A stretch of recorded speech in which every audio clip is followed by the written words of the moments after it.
Lost Hearts by M.R. James. It was, as far as I can ascertain, in the year of 1811 that the post chaise drew up before the door of Aswarby Hall in the heart of Lincolnshire. The little boy who was the only passenger in the chaise, and who jumped out as soon as it had stopped, looked about him with the keenest curiosity during the short interval that elapsed between the ringing of the bell and the opening of the hall door. He saw a tall, square, red brick house, built in the reign of Anne. A stone-pillared porch had been added in the purer classical style of 1790. The windows of the house were many, tall and narrow, with small panes and thick white woodwork. A pediment pierced with a round window crowned the front. There were two wings to left and right, connected by curious glazed galleries, supported by colonnades with the central block. These wings plainly contained the stables and offices of the house. Each was surmounted by an ornamental cupola with a gilded vane. An evening light shone on the building, making the window panes glow like so many fires. Away from the hall in front stretched the flat park, studded with oaks and fringed with firs, which stood out against the sky. The clock in the church tower, buried in trees on the edge of the park, only its golden weathercock catching the light, was striking 6, and the sound came gently beating down the wind. It was altogether a pleasant impression, though tinged with the sort of melancholy appropriate to an evening in early autumn, that was conveyed to the mind of the boy, who was standing in the porch, waiting for the door to open to him. The post-chaise had brought him from Warwickshire, where some 6 months before he had been left an orphan. Now, owing to the generous offer of his elderly cousin Mr. Abney, he had come to live at Aswarby. The offer was unexpected, because all who knew anything of Mr. Abney looked upon him as a somewhat austere recluse, into whose steady-going household the advent of a small boy would import a new and, it seemed, incongruous element. The truth is that very little was known of Mr. Abney's pursuits or temper. The professor of Greek at Cambridge had been heard to say that no one knew more of the religious beliefs of the later pagans than did the owner of Aswarby. Certainly his library contained all the then available books on the mysteries, the Orphic poems, the worship of Mithras, and the Neoplatonists. In the marble hall stood a fine group of Mithras slaying a bull, which had been imported from the Levant at great expense by the owner. He had contributed a description of it to the Gentleman's Magazine, and had written a remarkable series of articles in the Critical Museum on the superstitions of the Romans of the Lower Empire. He was looked upon in fine as a man wrapped up in his books, and it was a matter of great surprise among his neighbours that he should ever have heard of his orphan cousin Stephen Elliot, much more than he should have volunteered to make him an inmate of Aswarby Hall. Whatever may have been expected by his neighbours, it is certain that Mr. Abney, the tall, the thin, the austere, seemed inclined to give his young cousin a kindly reception. The moment the front door was opened, he darted out of his study, rubbing his hands with delight. "How are you, my boy? How are you?" "How old are you?" said he. "That is, you are not too much tired, I hope, by your journey to eat your supper." "No, thank you, sir," said Master Elliot. "I am pretty well." "That's a good lad," said Mr. Abney. "And how old are you, my boy?" It seemed a little odd that he should have asked the question twice in the first 2 minutes of their acquaintance. "I'm 12 years old next birthday, sir," said Stephen. "And when is your birthday, my dear boy?" 11th of September, eh? That's well. That's very well. Nearly a year hence, isn't it? I like to get these things down in my book. Sure it's 12? Certain? Yes, quite sure, sir. Well, well. Take him to Mrs. Bunch's room, Parks, and let him have his tea. Supper. Whatever it is." "Yes, sir," answered the staid Mr. Parks, and conducted Stevens to the lower regions. Mrs. Bunch was the most comfortable and human person whom Stephen had as yet met at Aswarby. She made him completely at home. They were great friends in 1/4 of an hour, and great friends they remained. Mrs. Bunch had been born in the neighbourhood some 50 years before the date of Stephen's arrival, and her residence at the Hall was of 20 years' standing. Consequently, if anyone knew the ins and outs of the house and the district, Mrs. Bunch knew them, and she was by no means disinclined to communicate her information. Certainly there were plenty of things about the Hall and the Hall gardens which Stephen, who was of an adventurous and inquiring turn, was anxious to have explained to him. Who built the temple at the end of the Laurel Walk? Who was the old man whose picture hung on the staircase, sitting at a table with a skull under his hand?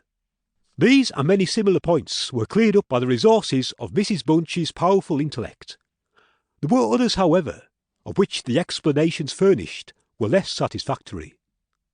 One November evening, Stephen was sitting by the fire in the housekeeper's room reflecting on his surroundings. "Is Mr. Abney a good man, and will he go to heaven?" he suddenly asked, with the peculiar confidence which children possess in the ability of their elders to settle these questions, the decision of which is believed to be reserved for other tribunals. "Good? Bless the child," said Mrs. Bunch. "Master's as kind a soul as ever I see. Didn't I never tell you of the little boy as he took in out of the street, as you may say, this 7 years back, and the little girl, 2 years after I first come here?" "No. Do tell me about them, Mrs. Bunch. Now, this minute." "Well," said Mrs. Bunch, "the little girl I don't seem to recollect so much about. I know Master brought her back with him from his walk one day, and gave orders to Mrs. Ellis, as was housekeeper then, as she should be took every care with, and the poor child had no one belonging to her. She told me her own self, and here she lived with us a matter of 3 weeks it might be, and then whether she was something of a gipsy in her blood or what not, but one morning she out of her bed afore any of us had opened an eye, and neither track nor trace of her have I set eyes on since. Master was wonderful put about, and had all the ponds dragged.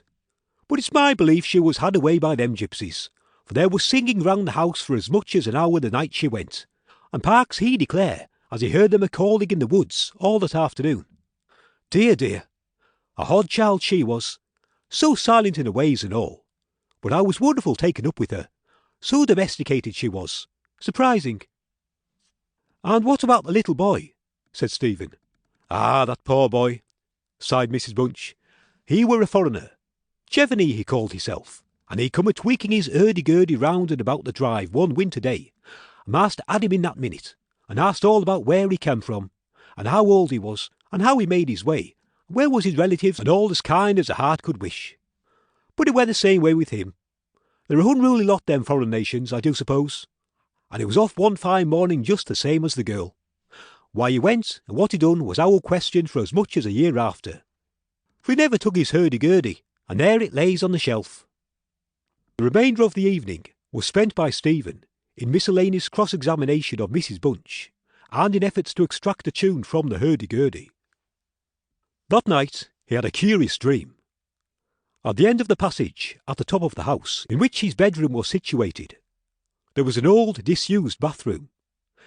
It was kept locked, but the upper half of the door was glazed, and since the muslin curtains which used to hang there had long been gone, you could look in and see a lead-lined bath affixed to the wall on the right hand, with its head towards the window. On the night of which I am speaking, Stephen Elliott found himself, as he thought, looking through the glazed door. The moon was shining through the window, and he was gazing at a figure which lay in the bath. His description of what he saw reminds me of what I once beheld myself in the famous vaults of St. Michan's Church in Dublin, which possess the horrid property of preserving corpses from decay for centuries. A figure inexpressibly thin and pathetic, of a dusty leaden colour, enveloped in a shroud-like garment, the thin lips crooked into a faint and dreadful smile, the hands pressed tightly over the region of the heart. As he looked upon it, a distant, almost inaudible moan seemed to issue from its lips, and the arms began to stir. The terror of the sight forced Stephen backwards, and he woke to the fact that he was indeed standing on the cold boarded floor of the passage in the full light of the moon. With a courage which I do not think can be common among boys of his age, he went to the door of the bathroom to ascertain if the figure of his dream were really there. It was not, and he went back to bed. Mrs. Bunch was much impressed next morning by his story, and went so far as to replace the muslin curtain over the glazed door of the bathroom. Mr. Abney, moreover, to whom he confided his experiences at breakfast, was greatly interested, and made notes of the matter in what he called his book. The spring equinox was approaching, as Mr. Abney frequently reminded his cousin, adding that this had always been considered by the ancients to be a critical time for the young, that Stephen would do well to take care of himself, and to shut his bedroom window at night, and that Censorinus had some valuable remarks on the subject. Two incidents that occurred about this time made an impression upon Stephen's mind. The first was after an unusually uneasy and oppressed night that had passed, though he could not recall any particular dream that he had had. The following evening Mrs. Bunch was occupying herself in mending his nightgown. "Gracious me, Master Stephen," she broke forth rather irritably, "how do you manage to tear your nightdress all to flinders this way? Look here, sir, what trouble you do give to poor servants that have to darn and mend after you." There was indeed a most destructive and apparently wanton series of slits or scorings in the garment, which would undoubtedly require a skilful needle to make good. They were confined to the left side of his chest, long parallel slits, about 6 inches in length, some of them not quite piecing the texture of the linen. Stephen could only express his entire ignorance of their origin. He was sure they were not there the night before. "But," he said, "Mrs. Bunch, they're just the same as the scratches on the outside of my bedroom door. I'm sure I never had anything to do with making them." Mrs. Bunch gazed at him open-mouthed, then snatched up a candle, departed hastily from the room, and was heard making her way upstairs. In a few minutes she came down. "Well," she said, "Master Stephen, it's a funny thing to me how them marks and scratches can have come there. Too high for any cat or dog to have made 'em, much less a rat. For all the world like a Chinaman's fingernails, as my uncle in the tea trade used to tell us of when we was girls together. I wouldn't say nothing to master. Not if I was you, Master Stephen, my dear. And just turn the key of the door when you go to your bed." "I always do, Mrs. Bunch, as soon as I've said my prayers." "Ah, that's a good child. Always say your prayers, and then no one can't hurt you." He and Mrs. Bunch addressed herself to mending the injured nightgown, with intervals of meditation until bedtime. This was on a Friday night in March 1812. On the following evening, the usual duet of Stephen and Mrs. Bunch was augmented by the sudden arrival of Mr. Parkes the butler, who as a rule kept himself rather to himself in his own pantry. He did not see Stephen was there. He was moreover flustered and less slow of speech than was his wont. "Master may get up his own wine if he likes of an evening," was his first remark. "Either I do it in the daytime or not at all, Mrs. Bunch. I don't know what it may be. Very like it's the rats, or the wind got into the cellars. But I'm not so young as I was, and I can't go through it as I have done." "Well, Mr. Parkes, you know it is a surprising place for the rats, is the hall." "I'm not denying that, Mrs. Bunch. And to be sure many a time I've heard the tale from the men in the shipyards about the rat that could speak. I never laid no confidence in that before, but tonight, if I demean myself to lay my ear to the door of the further bin, I could pretty much have heard what they were saying." "Oh, there, Mr. Parkes, I've no patience with your fancies. Rats talking in the wine cellar, indeed. Well, Mrs. Bunch, I've no wish to argue with you. All I say is, if you choose to go to the far bin and lay your ear to the door, you may prove my words this minute." "What nonsense you do talk, Mr. Parkes. Not fit for children to listen to. Why, you be frightening Master Stephen there out of his wits." "What, Master Stephen?" said Parkes, awaking to the consciousness of the boy's presence. "Master Stephen's knows well enough when I'm a-playing a joke with you, Mrs. Bunch." In fact, Master Stephen knew much too well to suppose that Mr. Parkes had in the first instance intended a joke. He was interested, not altogether pleasantly, in the situation, but all his questions were unsuccessful in inducing the butler to give any more detailed account of his experiences in the wine cellar. We have now arrived at March 24th, 1812. It was a day of curious experiences for Stephen, a windy, noisy day, which filled the house and the gardens with a restless impression. As Stephen stood by the fence of the grounds and looked out into the park, he felt as if an endless procession of unseen people was sweeping past him on the wind, borne on resistlessly and aimlessly, vainly striving to stop themselves, to catch at something that might arrest their flight and bring them once again into contact with the living world of which they had formed a part. After luncheon that day, Mr. Abney said, "Stephen, my boy, do you think you could manage to come to me tonight as late as 11 o'clock in my study? I shall be busy until that time, and I wish to show you something connected with your future life, which it is most important that you should know. You are not to mention this matter to Mrs. Bunch, nor to anyone else in the house. and you had better go to your room at the usual time." Here was a new excitement added to life. Stephen eagerly grasped at the opportunity of sitting up till 11 o'clock. He looked in at the library door on his way upstairs that evening and saw a brazier, which he had often noticed in the corner of the room, moved out before the fire. An old silver gilt cup stood on the table, filled with red wine, and some written sheets of paper lay near it. Mr. Abney was sprinkling some incense on the brazier from a round silver box as Stephen passed, but did not seem to notice his step. The wind had fallen, and there was a still night and a full moon. At about 10 o'clock, Stephen was standing at the open window of his bedroom, looking out over the country. Still as the night was, the mysterious population of the distant moonlit woods was not yet lulled to rest. From time to time, strange cries, as of lost and despairing wanderers, sounded from across the mere. They might be the notes of owls or waterbirds, yet they did not quite resemble either sound. Were not they coming nearer? Now they sounded from the nearer side of the water, and in a few moments they seemed to be floating about among the shrubberies. Then they ceased. But just as Stephen was thinking of shutting the window and resuming his reading of Robinson Crusoe, he caught sight of two figures standing on the gravel terrace that ran along the garden side of the hall. The figures of a boy and a girl, as it seemed. They stood side by side, looking up at the windows. Something in the form of the girl recalled irresistibly his dream of the figure in the bath. The boy espied him with more acute fear, whilst the girl stood still, half smiling, with her hands clasped over her heart. The boy, a thin shape with black hair and ragged clothing, raised his arms in the air with an appearance of menace and of unappeasable hunger and longing. The moon shone upon his almost transparent hands, and Stephen saw that the nails were fearfully long and that the light shone through them. As he stood with his arms thus raised, he disclosed a terrifying spectacle.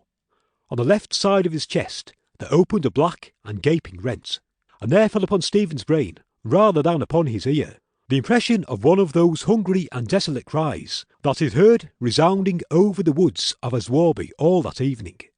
In another moment this dreadful pair had moved swiftly and noiselessly over the dry gravel, and he saw them no more. Inexpressibly frightened as he was, he determined to take his candle and go down to Mr. Abney's study, for the hour appointed for their meeting was near at hand. The study door or library opened out of the front hall on one side, and Stephen, urged on by his terrors, did not take long in getting there. To effect an entrance was not so easy. It was not locked, he felt sure, for the key was on the outside of the door as usual. His repeated knocks produced no answer. Mr. Abney was engaged. He was speaking. What? Why did he try to cry out? And why was the cry choked in his throat? Had he too seen the mysterious children? But now everything was quiet, and the door yielded to Stephen's terrified and frantic pushing. On the table in Mr. Abney's study, certain papers were found which explained the situation to Stephen Elliott when he was of an age to understand them. The most important sentences were as follows. It was a belief very strongly and generally held by the ancients, of whose wisdom in these matters I have had such experiences as induces me to place confidence in their assertions, that by enacting certain processes, which to us moderns have something of a barbaric complexion, a very remarkable enlightenment of the spiritual faculties in man may be attained.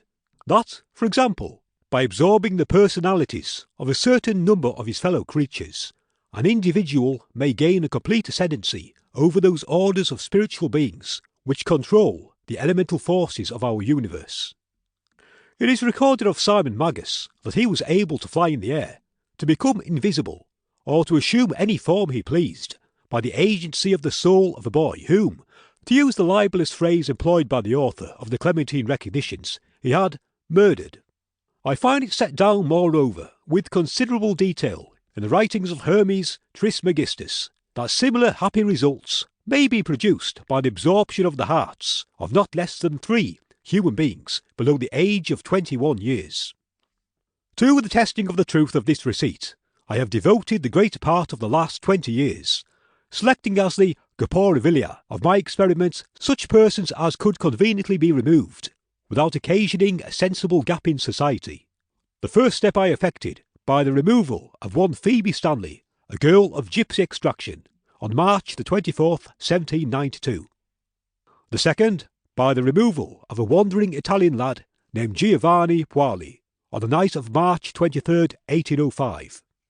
The final victim, to employ a word repugnant in the highest degree to my feelings, must be my cousin, Stephen Elliott.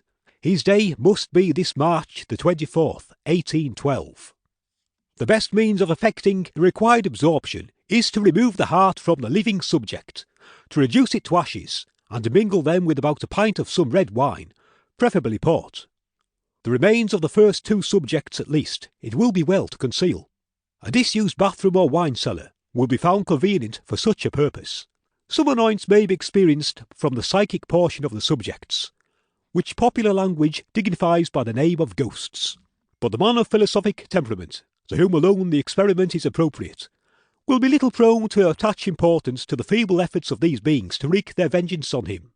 I contemplate with the liveliest satisfaction the enlarged and emancipated existence which the experiment, if successful, will confer on me, not only placing me beyond the reach of human justice, so called, but eliminating to a great extent the prospect of death itself. Mr. Abney was found in his chair, his head thrown back, his face stamped with an expression of rage, fright, and mortal pain. In his left side was a terrible lacerated wound, exposing the heart. There was no blood in his hands, and a long knife that lay on the table was perfectly clean. A savage wildcat might have inflicted the injuries. The window of the study was opened, and it was the opinion of the coroner that Mr. Abney had met his death by the agency of some wild creature. But Stephen Elliott's study of the papers I've quoted led him to a very different conclusion. The End of Lost Hearts.